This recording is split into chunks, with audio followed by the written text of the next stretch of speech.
हरे कृष्णा। आप सभी को तुलसी विवाह की हार्दिक शुभकामनाएं। कार्तिक मास के शुक्ल पक्ष की देवउठनी एकादशी से लेकर पूर्णिमा तक के दिनों को हम तुलसी विवाह के रूप में मनाते हैं। तो आज की इस वीडियो में हम तुलसी विवाह की कथा का श्रवण करेंगे।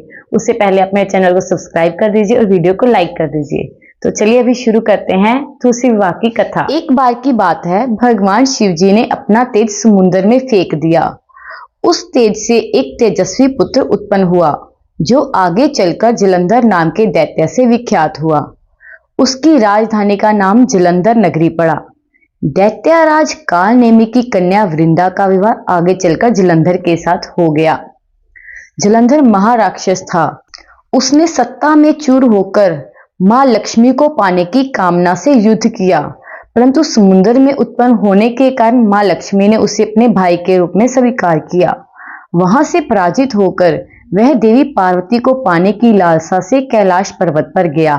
वह शिवजी का रूप धारण कर मां पार्वती के पास गया, पर लेकिन मां पार्वती ने अपने योग बल से उसे पहचान लिया। वह वहां से अंतर्ध्यान हो गई। देवी पार्वती क्रोधित होकर भगवान विष्णु के पास गई और उन्हें सारा वृत्तांत कह सुनाया। जलंधर की पत्नी वृंदा बहुत ही पतिव्रता स्त्री थी। उसकी पतिव्रता की शक्ति से ही जलंधर ना तो मारा जाता था, ना ही पराजित हो सकता था। इसलिए जलंधर को पराजित करने के लिए भगवान विष्णु ने एक लीला रची। भगवान विष्णु एक ऋषि का रूप लेकर उस वन में गए जहां वृंदा भ्रमण कर रही थी।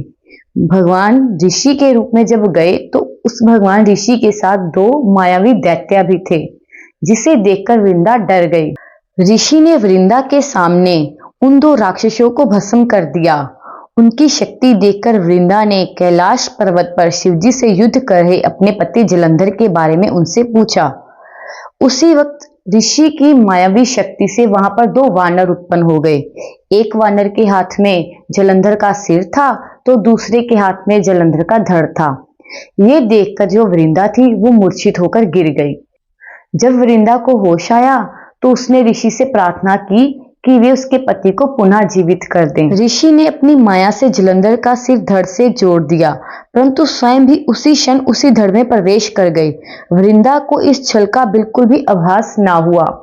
जलंधर बने हुए भगवान के साथ वृंदा पतिव्रता व्यवहार करने लगी।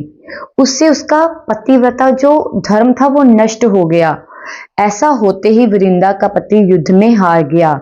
इस सारी लीला का जब वृंदा को पता लगा तो उसने क्रोधित होकर भगवान विष्णु को हृदय से शिला होने का श्राप दे दिया।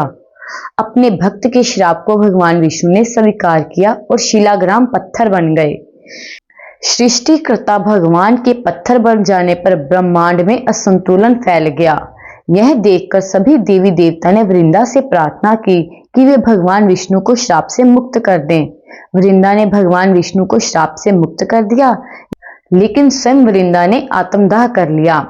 जहां वृंदा भस्म हुई वहां तुलसी का पौधा लग गया। भगवान विष्णु ने वृंदा से कहा, हे वृंदा, तुम अपने अस्तित्व के कारण मुझे बहुत अधिक प्रिय हो। अब से तुम तुलसी के रूप में सदा मेरे साथ रहोगी।